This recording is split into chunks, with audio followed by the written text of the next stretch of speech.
Hello friends, welcome to your tech support India. मैं हूं कौशल किशोर। चलिए शुरू करते हैं। फ्रेंड्स, आज हम देखने वाले हैं ट्रिपल सी कोर्स में चैप्टर 9 जो कि है overview of future skill and cyber security. इस चैप्टर का आज हम पार्ट 1 देखने वाले हैं। तो लेट्स बिगिन। सबसे पहले बात करते हैं introduction to future skill and cyber security की। तो जैसा कि फ्रेंड्स आप जानते हैं कि आज का समय तकनीकी का समय है और जिसका उपयोग प्रत्येक तरह के व्यापार व उद्योग में किया जा रहा है और जिसकी वजह से ही सही मायनों में किसी देश का विकास हो सकता है। तो वह क्या है? प्रगतिशील तकनीकी। फ्यूचर स्किल में वह सभी तकनीकियाँ शामिल होती हैं जिनसे एक प्रगतिशील और विकसित देश का सपना साकार हो सकता है। फ्यूचर स्किल उद्योग जगत में प्रतिस्पर्धा के साथ बने रहने के लिए कंपनी और एम्प्लॉय को अपग्रेड बनाए रखने में भी आवश्यक होती है फ्रेंड्स। ठीक है। इसके साथ साथ साइबर सिक्योरिटी फ्यूचर स्किल का ही एक अंग होता है जिसके द्वारा पायरेसी हो, हैकिंग हो, इंफॉर्मेशन थीव्स आदि जैसे सभी कार्यों पर नज़र भी रखी जा सकती है। और ये किससे होगा? ये प्रायः कंप्यूटर द्वारा ही किया जाता है। ठीक है फ्रेंड्स, आइए अब हम जानते हैं इस चैप्टर के ऑब्जेक्टिव के बारे में।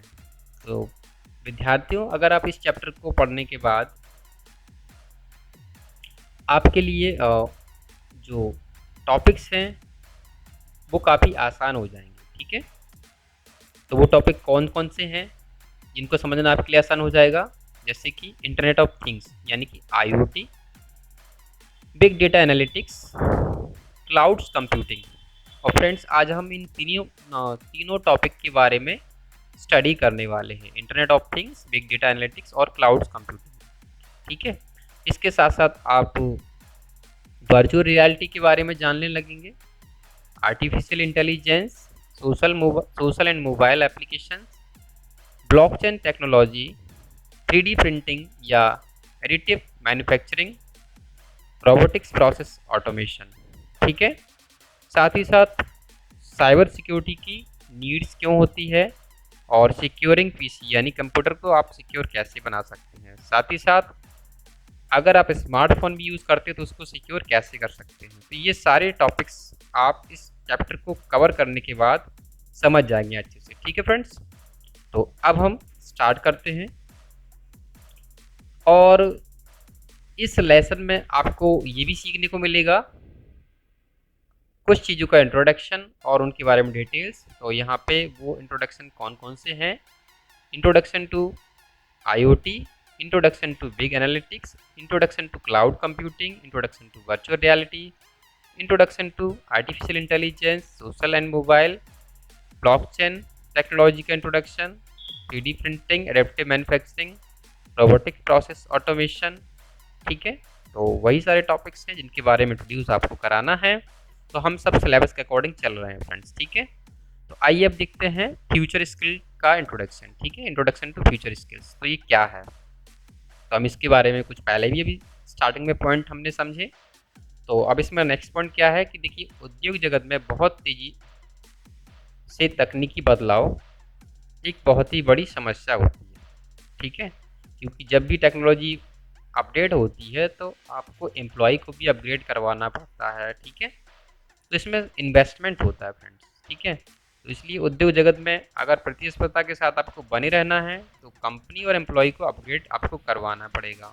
उनका अपग्रेड रहना ज़रूरी है। ठीक है, साथ ही साथ अगर आप ऐसा करना चाहते हैं तो ये फ्यूचर स्किल टेक्नोलॉजी के ऊपर ही निर्भर करता है, क्योंकि किसी भी देश की जो अर्थव्यवस्था है या जो उद्योग हैं वह अपनी अहम भूमिका निभाते हैं। ठीक है, देश को विकसित करने में, अर्थव्यवस्था को मेंटेन करने में, और देश और जनता का विकास उस देश के उद्योग पर सबसे ज़्यादा निर्भर करता है। इन सब बातों को मद्देनजर रखते हुए सरकार ने 19 फरवरी 2018 को, कब? 19 फरवरी 2018 को नासकॉम यानी कि national association of software and services company की नींव रखी, जिसका लक्ष्य 5 वर्ष में 2 मिलियन पेशेवरों को तैयार करना है। और ये पेशेवर IT पेशेवर होंगे फ्रेंड्स। ठीक है, और यही पेशेवर आगे चलकर ITITS यानी कि इंफॉर्मेशन टेक्नोलॉजी इनेबल सर्विस को प्रयोग में लाकर उद्योग जगत को आगे बढ़ाने में मददगार साबित होंगे। साथ ही साथ फ्यूचर स्किल टेक्नोलॉजी में निम्नलिखित तकनीकों को भी शामिल किया जा सकता है, जैसे कि अभी हम जो स्टार्टिंग में समझा था, artificial intelligence, blockchain, big data analytic, cloud computing, cyber security, IoT, 3D printing, mobile tech, robot process automation, virtual reality इत्यादि। ठीक है, तो हमें इन्हीं सब टॉपिक्स के बारे में भी स्टडी करनी है, जो कि ऑलमोस्ट इस चैप्टर में है। तो आइए अब शुरू करते हैं आईओटी से, यानी कि इंटरनेट ऑफ थिंग्स से। इंटरनेट ऑफ थिंग्स है क्या? देखिए, इसका पूरा नाम तो ये है ही, इंटरनेट ऑफ थिंग्स। और ये आपको काफ़ी जगहों पर इंटरनेट ऑफ थिंग्स की जगह आईओटी लिखा हुआ भी आपको मिल जाता है, तो ये सेम है वर्ड्स। ठीक है, इस शब्द को सबसे पहले केविन एडस्टन द्वारा पहली बार 1999 में इस्तेमाल किया गया था, और उन्होंने कहा था कि ये ऐसी प्रणाली या सिस्टम है जहां इंटरनेट सर्वव्यापक सेंसर के माध्यम से भौतिक दुनिया से जोड़ा जा सकता है। और आगे चल के ये सही साबित हुआ। इंटरनेट ऑफ थिंग्स के जरिए कई प्रकार की जो टेक्नोलॉजी हैं या प्रौद्योगिकियाँ हैं और जो डिवाइसेस हैं, यानी कि उपकरण, उनको एक साथ जोड़ा जा सकता है और कम्युनिकेशन इस्टेब्लिश किया जा सकता है। इंटरनेट ऑफ थिंग नेटवर्किंग के विकास की सबसे बड़ी सफलता है मित्र। ठीक है, तो इस तकनीकी का इस्तेमाल सभी गैजेट्स और इलेक्ट्रॉनिक्स उपकरणों के को इंटरनेट के माध्यम से आपस में जोड़ने के लिए किया जा सकता है और उनको कंट्रोल में लाया जा सकता है। ठीक है, इसको डिवाइसेस को, जो आईओटी डिवाइसेस इंटरनेट से जुड़ी होगी। इस तकनीकी की मदद से जोड़े गए जितने भी स्मार्ट डिवाइसेस हैं वो एक दूसरे को डेटा भेजते रहते हैं और एक दूसरे से डेटा प्राप्त भी करते रहते हैं। ठीक है, मीन्स कम्युनिकेशन होता रहता है। एक दूसरे को भेजे गए डेटा के आधार पर फिर ये काम करते हैं, और वहीं से टेक्नोलॉजी आज के समय में काफ़ी जो है सफल साबित भी हुई है और लोगों के लिए काफ़ी महत्वपूर्ण बनती जा रही है। ठीक है, अब देखिए, इस टेक्नोलॉजी की मदद से हम लोगों की ज़िंदगी आने वाले समय में बेहद आसान बना सकते हैं, यानी कि आसान करने में आपको मदद मिलेगी। और इसकी मदद से आप किसी भी एक डिवाइस या उपकरण को इंटरनेट के साथ लिंक करके बाकी डिवाइसेस से अपने अनुसार कुछ भी कार्य करवा सकते हैं जो वो डिवाइस कर सकती है। जैसे अगर कोई व्यक्ति अपने घर पहुंचने से पहले ये चाहता है कि उसके कमरे का एसी चालू हो जाए, ठीक है, और जब वो घर पहुंचे तो उसे अपना कमरा एकदम ठंडा मिले, तो वो आईओटी और इंटरनेट की आईओटी डिवाइस और इंटरनेट की मदद से ये काम कर सकता है। बहुत इजी है। ठीक है, और वहीं अगर घर से जब वो निकले, ठीक है, तो आपका एसी जो है ऑन रह जाता है, तो आईओटी की मदद से आप उस एसी को बंद भी कर सकते हैं। ठीक है, मतलब जितनी भी इलेक्ट्रॉनिक डिवाइसेस होती हैं जो आईओटी इनेबल्ड रहती हैं, वो इंटरनेट से जुड़ी रहती हैं, तो आप उनको रिमोटली कंट्रोल कर सकते हो। ठीक है, तो जी हाँ, कोई भी व्यक्ति अपने घर के कई उपकरणों को एक साथ इंटरनेट की मदद से जोड़कर कहीं से भी उनको ऑन ऑफ कर सकता है। ठीक है, अब देखिए, इसी तरह मान लीजिए आपकी गाड़ी में कोई खराबी जाती है, तो इसकी जानकारी उस गाड़ी बनाने वाली कंपनी के पास एक तकनीकी की मदद से चली जाएगी, जिसके बाद आपकी जो गाड़ी है और जो गाड़ी को बनाने वाली कंपनी है आपको आपकी गाड़ी में हुई खराबी के बारे में वो जानकारी दे देगी। हालांकि आप इस तकनीकी का फ़ायदा तभी उठा सकते हैं जब आपकी मोबाइल या डिवाइस के आईपी एड्रेस, यानी कि इंटरनेट प्रोटोकॉल एड्रेस, ठीक है, के साथ के उपकरण से जुड़े हुए हैं, जिसके बारे में हम प्रीवियस चैप्टरों में डिस्कस कर चुके हैं फ्रेंड्स। ठीक है, तो अब हम देखते हैं अपना नेक्स्ट टॉपिक, जो कि है बिग डेटा। अब बिग डेटा से मतलब क्या है कि डेटा बहुत ह्यूज क्वांटिटी में है। ठीक है, और ये किसी भी टाइप का डेटा हो सकता है। तो यहाँ पर इसको एक्सप्लेन किस तरह से कर सकते हैं कि बिग डेटा भी एक डेटा ही होता है, लेकिन इसका आकार बहुत विशाल होता है, यानी कि ह्यूज क्वांटिटी। बिग डेटा एक शब्द है जिसका उपयोग डेटा के स्टोरेज का वर्णन करने के लिए किया जा सकता है, जो कि बहुत ज़्यादा मात्रा में या विशाल मात्रा में हो और समय के साथ ये तेज़ी से बढ़ रहा हो। संक्षेप में, इस तरह के डेटा इतने बड़े और जटिल होते हैं कि कोई भी पारंपरिक डेटा प्रबंधन उपकरण इसे स्टोर करने या इसे कुशलता से संसाधित करने में सक्षम नहीं होता है। तो क्या होता है तो बिग डेटा एनालिटिक्स को या बिग डेटा एनालिटिक्स की रिक्वायरमेंट होती है। ओके, तो इसमें क्या होता है,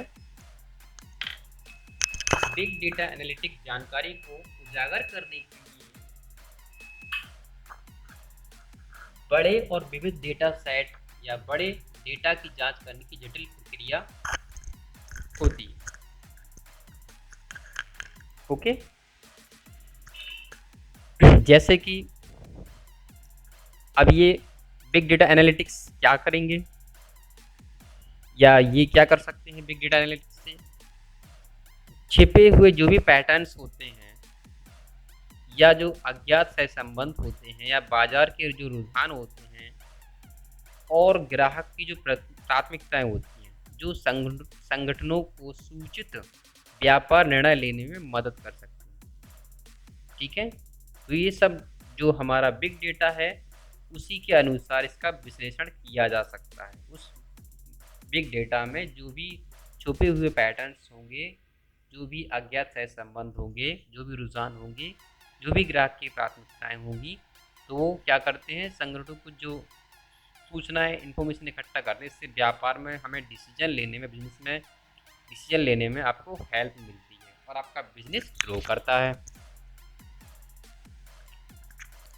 इम्पोर्टेंस ऑफ बिग डेटा, विशेष एनालिटिक्स सिस्टम और सॉफ्टवेयर के साथ साथ उच्च शक्ति वाले कंप्यूटिंग सिस्टम द्वारा संचालित बड़े डेटा एनालिटिक्स विभिन्न व्यावसायिक लाभ प्रदान करते हैं, जिनमें कुछ चीज़ें शामिल हैं, जैसे कि नए राजस्व के अवसर मिलते हैं, अधिक विपणन की संभावना होती है, बेहतर ग्राहक सेवा आप उपलब्ध करा सकते हैं, बेहतर परिचालन क्षमता, साथ ही साथ प्रतिद्वंदियों पर प्रतिस्पर्धी लाभ और बिग डेटा एनालिटिक एप्लीकेशन बड़े डेटा विश्लेषकों, डेटा वैज्ञानिकों, भविष्य कहने वाले मॉडलर, सांख्यिकीविदों और अन्य एनालिटिक्स पेशेवरों को संचलित लेन-देन डेटा की बढ़ती मात्रा का विश्लेषण करने में सक्षम बनाते हैं। साथ ही साथ डेटा के अन्य प्रकार जो कि अक्सर पारंपरिक या फिर वीआईपी या एनालिटिक्स कार्यक्रमों द्वारा अप्रयुक्त छोड़ दिए जाते हैं। इसमें अर्ध संचरित और असंचरित डेटा का मिश्रण भी शामिल होता है। उदाहरण के लिए internet click stream data, web server log, social media सामग्री, ग्राहक ईमेल से पाठ और सर्वेक्षण प्रतिक्रियाएं, मोबाइल फ़ोन रिकॉर्ड, इंटरनेट से जुड़े सेंसर द्वारा पकड़े गए या कैप्चर किए गए मशीनी डेटा। अब बात करते हैं कि बिग डेटा के उदाहरण कौन कौन से हो सकते हैं। तो सबसे पहला उदाहरण आप देखिए, न्यूयॉर्क स्टॉक एक्सचेंज, जो प्रतिदिन नए व्यापारिक डेटा के 1 टेराबाइट के बारे में डेटा उत्पन्न करता है। 1 टेराबाइट से ज़्यादा भी डेटा हो सकता है, वो डेली बनता है डेटा। ठीक है, तो कितनी लार्ज क्वांटिटी में है आप समझ सकते हैं। वहीं बात करें सोशल मीडिया के आंकड़ों की, तो सोशल मीडिया के आंकड़े बताते हैं कि डेली 500 टेराबाइट से भी ज़्यादा नए डेटा को हर दिन सोशल मीडिया साइट, फेसबुक हो या ट्विटर हो, इंस्टाग्राम हो, व्हाट्सएप हो, इन सब में डेटाबेस में शामिल हो जाते हैं। और ये जो डेटा है मुख्य रूप से इसमें photo, video upload, message exchange, comment आदि डालने के संदर्भ में उत्पन्न होता है। एक सिंगल जेट इंजन 30 मिनट की उड़ान के लिए 10 से प्लस टेराबाइट से भी ज़्यादा डेटा उत्पन्न कर सकता है, और ये प्रतिदिन 1000 उड़ानों के साथ डेटा की पीढ़ी कई पेटाबाइट्स तक पहुंच जाती है। तो आप समझ सकते हैं कितना डेटा स्टोरेज करने की यहाँ पर जो है डिवाइसेस लगी होंगी, है ना। तो इतनी क्वांटिटी में डेटा बन रहा है, इसलिए इसको बोलते हैं बिग डेटा। अब ये कितने टाइप का हो सकता है, बेसिकली 3 टाइप का ये डेटा हो सकता है। स्ट्रक्चर्ड फॉर्म में, यानी कि पर्टिकुलर स्ट्रक्चर फॉर्म में, अगर वीडियो है तो वीडियो के रूप में सारा डेटा आएगा, या टेक्स्ट बेस है तो टेक्स्ट बेस में ही सारा डेटा आएगा। मतलब कोई एक उसका जो डेटा का रूप है वो फिक्स होता है, तो उसको बोलते हैं स्ट्रक्चर्ड। अगर अनस्ट्रक्चर की बात हो जाए तो मतलब वो उसमें मिक्सअप डेटा आ गया है, मतलब वीडियो फॉर्मेट वाला भी डेटा है, ऑडियो फॉर्मेट वाला भी डेटा है, ठीक है, टेक्स्ट मटेरियल वाला भी डेटा आ गया है, ठीक है, फ़ोटो वाला भी डेटा मिक्सअप हो चुका है। जैसे कि आप डेली अब मान लीजिए व्हाट्सएप इस्तेमाल करते हैं, तो व्हाट्सएप पे वीडियो भी आ सकता है, टेक्स्ट मैसेज भी आ सकता है, फ़ोटो भी आ सकती हैं, ठीक है। तो डिफरेंट डिफरेंट टाइप का डेटा जो होता है वो अनस्ट्रक्चर्ड फॉर्मेट माना जाता है। और वहीं बात करें सेमी स्ट्रक्चर्ड की, तो इसमें जो डेटा है वो स्ट्रक्चर्ड और अनस्ट्रक्चर्ड दोनों रूपों का जो डेटा होता है वो स्टोर होता है, तो उसको बोलते हैं सेमी स्ट्रक्चर्ड। ओके, आइए अब बात करते हैं आखिर बिग डेटा की विशेषताएं क्या क्या हो सकती हैं। तो सबसे पहले तो वॉल्यूम की बात करें तो बिग डेटा नाम अपने आप में एक आकार से संबंधित है जो बहुत बड़ा है। बिग डेटा से बाहर मूल्य निर्धारित करने में डेटा का आकार बहुत महत्वपूर्ण भूमिका निभाता है। और इसके अलावा क्या किसी विशेष डेटा को वास्तव में बिग डेटा माना जा सकता है या नहीं, यह डेटा की मात्रा पर निर्भर करता है। इसलिए वॉल्यूम एक विशेषता है जिससे बिग डेटा से निपटने के दौरान विचार करने की आवश्यकता है। नेक्स्ट अगर हम बात करें वैरायटी यानी विविधता, तो बिग डेटा का अगला पहलू है इसकी विविधता। और विविधता विषम स्रोतों और डेटा की प्रकृति को संदर्भित करती है, दोनों संचरित और असंचरित, ठीक है, यानी स्ट्रक्चर वाला हो या अनस्ट्रक्चर वाला हो। पहले के दिनों के दौरान स्प्रेडशीट डेटाबेस अधिकांश अनुप्रयोग द्वारा माना जाने वाले डेटा का एकमात्र स्रोत था, लेकिन आज के समय में data email, photo, video, monitoring devices, PDF, audio आदि के फाइल आदि के रूप में और डेटा भी विश्लेषण अनुप्रयोग में माना जा रहा है। असंतुलित डेटा की यह विविधता भंडारण, खनन और डेटा की विश्लेषण के लिए कुछ मुद्दों की प्रस्तुति करती है। अगर हम नेक्स्ट बात करें तो अगली जो विशेषता है वो है वेलोसिटी की। और बिग डेटा शब्द से तात्पर्य डेटा उत्पन्न करने की गति से है। मांगों को पूरा करने के लिए डेटा कितनी तेजी से उत्पन्न और संसाधित होता है, यह डेटा में वास्तविक क्षमता को निर्धारित करता है। बिग डेटा उस गति से संबंधित है जिस गति से डेटा व्यापार प्रक्रियाओं, एप्लीकेशंस, लॉग, नेटवर्क और सोशल मीडिया साइटों, सेंसर, मोबाइल उपकरणों आदि से प्रभावित होता है। डेटा का प्रभाव बड़े पैमाने पर निरंतर होता रहता है। अगर हम फाइनली बात करें तो वो है परिवर्तनशीलता यानी कि वेरिएबिलिटी, है ना। तो यह उस असंगतता को दर्शाता है, संदर्भित कर सकता है जिसे कई बार डेटा द्वारा दिखाया जा सकता है। इस प्रकार डेटा को प्रभावी ढंग से संभालने और प्रबंधित करने में सक्षम होने की प्रक्रिया में बाधा उत्पन्न होती है। अब बिग डेटा के क्या क्या लाभ हैं देखिए। तो सबसे पहला लाभ तो है कि बिग डेटा को प्रोसेस करने की क्षमता कई लाभों में आपको लाती है। जैसे आप व्यवसाय में निर्णय लेते हैं तो समय पर आप निर्णय ले सकते हैं, ठीक है। समय बाहर की बुद्धि का उपयोग कर सकते हैं, ठीक है। और कोई सर्च करना हो या जो सर्च इंजन है, फेसबुक है, ट्विटर जैसी साइटों को सामाजिक डेटा तक पहुंच संगठनों को अपनी व्यावसायिक रणनीति को ठीक करने में सक्षम बना सकते हैं। बेहतर ग्राहक सेवा उपलब्ध करा सकते हैं। पारंपरिक ग्राहक फीडबैक सिस्टम को बिग डेटा टेक्नोलॉजी के साथ डिज़ाइन किए गए नए सिस्टम द्वारा प्रतिस्थापित किया जा रहा है। इससे क्या होगा, इससे नई सिस्टम में जो बिग डेटा है, जो नेचुरल लैंग्वेज के जो प्रसंस्करण होंगे, जो टेक्नोलॉजी होगी, उनका उपयोग ग्राहक प्रतिक्रियाओं को पढ़ने में और उनका मूल्यांकन करने में किया जाएगा। ओके, इसके साथ साथ उत्पाद या सेवाओं के लिए जोखिम की जो प्रारंभिक पहचान है तो वो भी यहाँ से आपको उपलब्ध हो जाती है और बेहतर परिचालन क्षमता आपको उपलब्ध हो जाती है। साथ ही साथ बिग डेटा जो प्रौद्योगिकियों का एक उपयोग नए डेटा के लिए एक स्टेजिंग क्षेत्र या लैंडिंग खोज बनाने के लिए भी किया जा सकता है। और ये जानने के लिए कि पहले से डेटा को डेटा वेयर हाउस में कैसे स्थानांतरित किया जाना चाहिए। डेटा वेयर हाउस वो जगह है जहाँ पर डेटा का भंडारण किया जाता है। इसके अलावा बिग डेटा प्रौद्योगिकियों और डेटा वेयर हाउस के इस तरह के एकीकरण से एक संगठन को अक्सर एक्सेस किए गए डेटा को लोड करने में भी हेल्प मिलती है फ्रेंड्स, ठीक है। अब हम बात करते हैं अपने नेक्स्ट टॉपिक जो कि है क्लाउड कंप्यूटिंग का। तो क्लाउड कंप्यूटिंग बेसिकली क्या होता है, ये वास्तव में इंटरनेट पर आधारित एक प्रक्रिया और कंप्यूटर एप्लीकेशन का इस्तेमाल होता है। गूगल एप्स क्लाउड कंप्यूटिंग का एक उदाहरण है जो बिजनेस एप्लीकेशन और ऑनलाइन मुहैया कराता है और वेब ब्राउज़र का इस्तेमाल कर इस तक पहुंचा भी जा सकता है। साथ ही साथ आज के समय में कंप्यूटर और मोबाइल उपयोगिताओं की जो है संख्या वो लगातार बढ़ रही है, अब जिस कारण क्या है स्टोरेज के सभी क्षेत्रों में प्राथमिकता दी जा रही है। डेटा को भंडारण करने की। सभी प्रकार के व्यापार ये चाहते हैं कि छोटे हों या बड़े हों, पैसा खर्च तो देखो होता ही होता है, तो खर्चा कम होना चाहिए। इसके अलावा इसमें आईटी सपोर्ट, स्टोरेज हब की भी ज़रूरत होती है, जिस कारण सभी प्रकार के जो बिजनेस आईटी इंफ्रास्ट्रक्चर हैं, इनको सपोर्ट के लिए इतना पैसा खर्च करने की में सक्षम ये जो है नहीं होते हैं कि अपना खुद का इंफ्रास्ट्रक्चर तैयार कर सकें स्टोरेज करने के लिए। तो इसमें खर्चा भी कम आता है क्लाउड कंप्यूटिंग के थ्रू अगर आप काम कर रहे हैं, भंडारण कर रहे हैं। इसके स्थान पर क्लाउड कंप्यूटिंग एक इसलिए जो है सस्ता विकल्प होता है। ठीक है,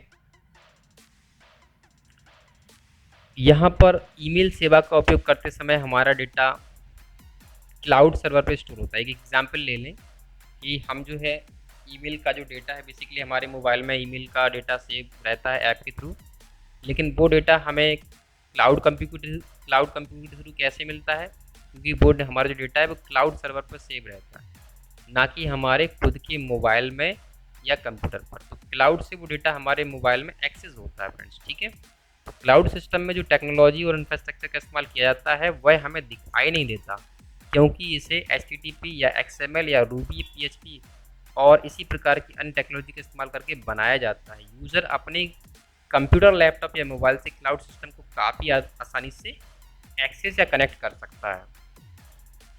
साथ ही साथ जो भी यूज़र्स हैं उनकी मदद करने में क्लाउड के जो तकनीकी ढांचे हैं उनका ज्ञान होना या उसमें विशेषज्ञता या उस पर कंट्रोल की कोई आवश्यकता नहीं होती है। मतलब जो यूज़र है, जितने भी यूज़र हैं, उनको इन सब से लेना देना नहीं होता कि ये डेटा कैसे एक्सेस हो रहा है, इसमें कौन इसको कंट्रोल कर रहा है, ये सब जानने की आवश्यकता यूज़र को नहीं होती है। इस शब्द का पहला शैक्षणिक उपयोग प्रोफेसर रामनाथ के चेलाप्पा के द्वारा किया गया था, जो कि गोइजुएटा बिजनेस स्कूल, एमोरी विश्वविद्यालय के संबंध रखते हैं, जिन्होंने इसे मूल रूप से एक कंप्यूटिंग प्रतिमान के रूप में परिभाषित किया है, जहां कंप्यूटिंग की सीमाओं का निर्धारण तकनीकी सीमाओं के बजाय आर्थिक तर्क के द्वारा किया जाएगा। क्लाउड कंप्यूटिंग के क्या क्या लाभ हो सकते हैं फ्रेंड्स, देखिए। सबसे पहली बात तो है कि आईटी इंफ्रास्ट्रक्चर की लागत कम होती है। ठीक है, सब लोगों को इसमें इन्वेस्ट नहीं करना है, केवल कंपनी ही इन्वेस्ट करती है और हम लोग उनसे सेवाएं लेते हैं। ठीक है, नेटवर्क से कनेक्ट होकर, इंटरनेट से कनेक्ट होकर।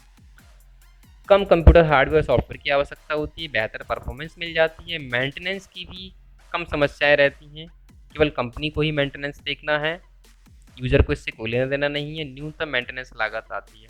ठीक है, सॉफ्टवेयर अपडेट में आसानी होती है, साथ ही साथ क्लाउड कंप्यूटिंग सिस्टम और कंप्यूटर ऑपरेटिंग सिस्टम के बीच अनुकूलता बनी रहती है, बैकअप और रिकवरी जैसी सुविधाओं का लाभ मिलता है, डेटा सुरक्षा में वृद्धि होती है।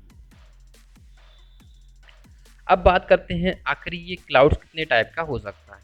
तो इसके बेसिकली 4 मॉडल होते हैं। पहला होता है प्राइवेट क्लाउड, जिसमें कि क्लाउड कंप्यूटिंग रिसोर्सेज का इस्तेमाल किसी विशेष बिजनेस ऑर्गेनाइजेशन के लिए किया जाता है, और ये जो सिस्टम है वो इंस्ट्रा बिजनेस के लिए मुख्य रूप से उपयोगी होता है, जिसमें कंप्यूटर रिसोर्सेज एक ही ऑर्गेनाइजेशन के लिए अंतर्गत नियंत्रित और संचालित की जाती है।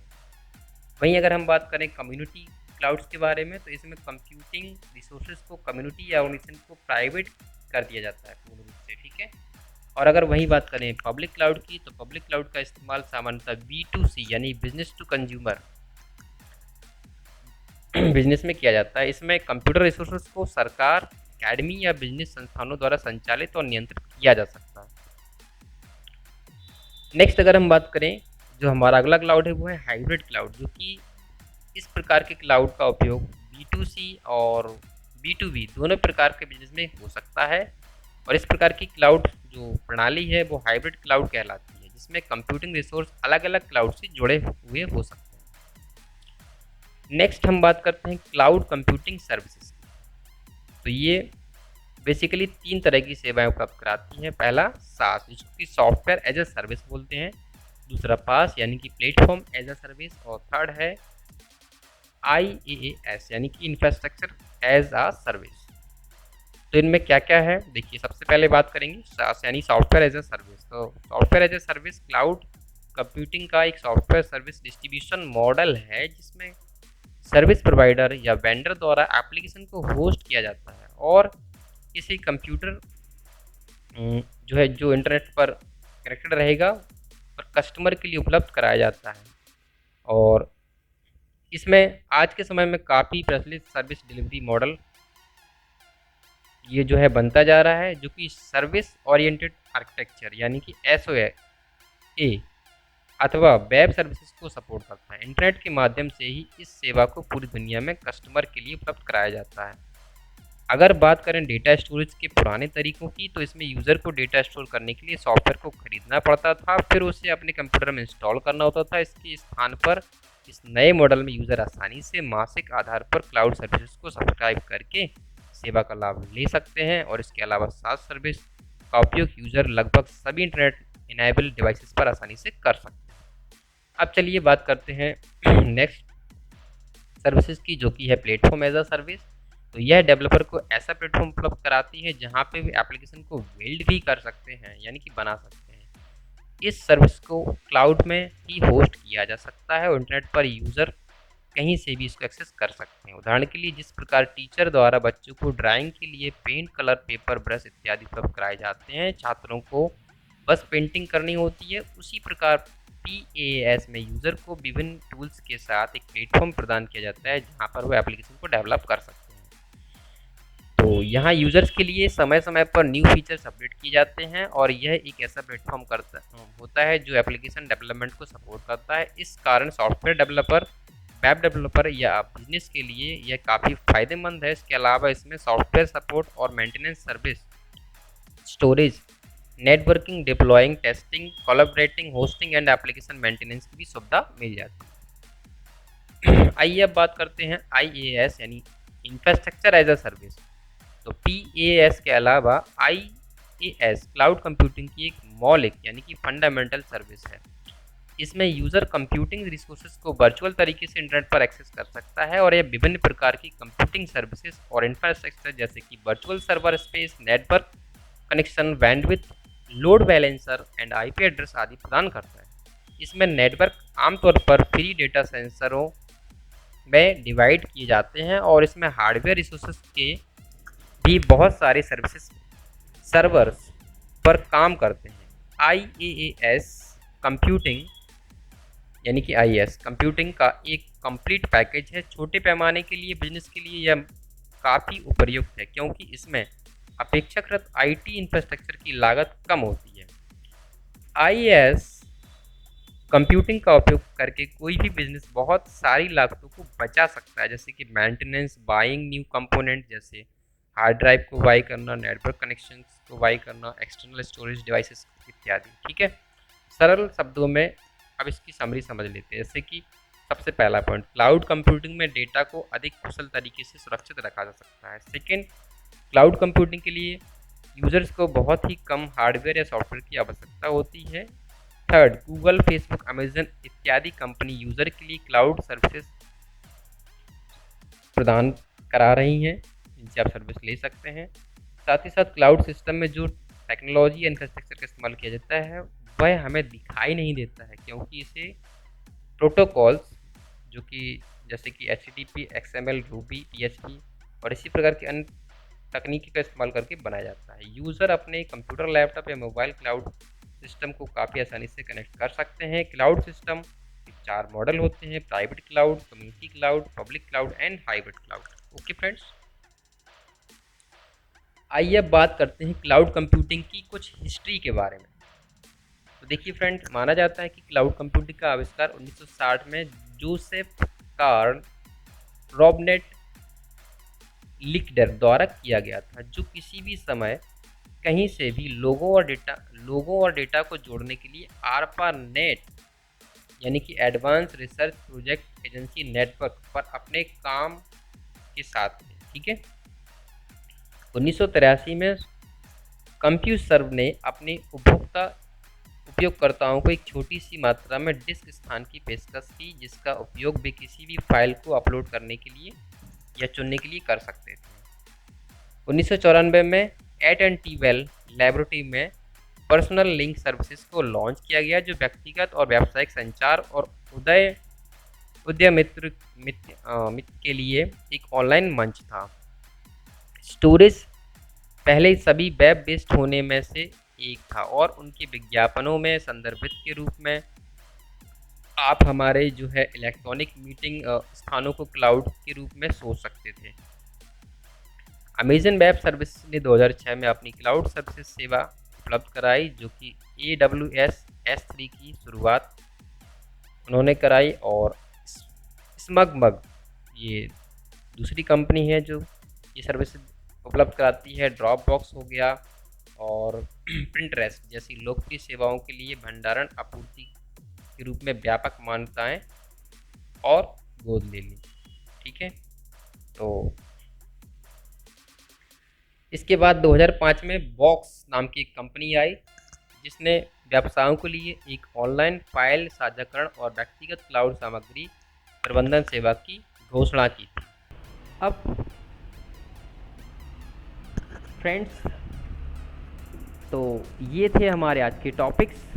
आई होप आज का वीडियो आपके लिए काफ़ी हेल्पफुल रहा होगा। ठीक है, और फ्रेंड्स, अगर आपको ये वीडियो पसंद आया हो तो प्लीज़ इस वीडियो को लाइक करना बिल्कुल ना भूलें, ताकि मेरा जो है मनोबल आप लोगों के लिए वीडियो बनाने में बढ़ता रहे। ठीक है, और साथ ही साथ आप इस वीडियो को शेयर भी कर सकते हैं, ताकि और लोगों की CCC संबंधित कंटेंट्स में या स्टडी मटेरियल को सर्च करने में हेल्प हो।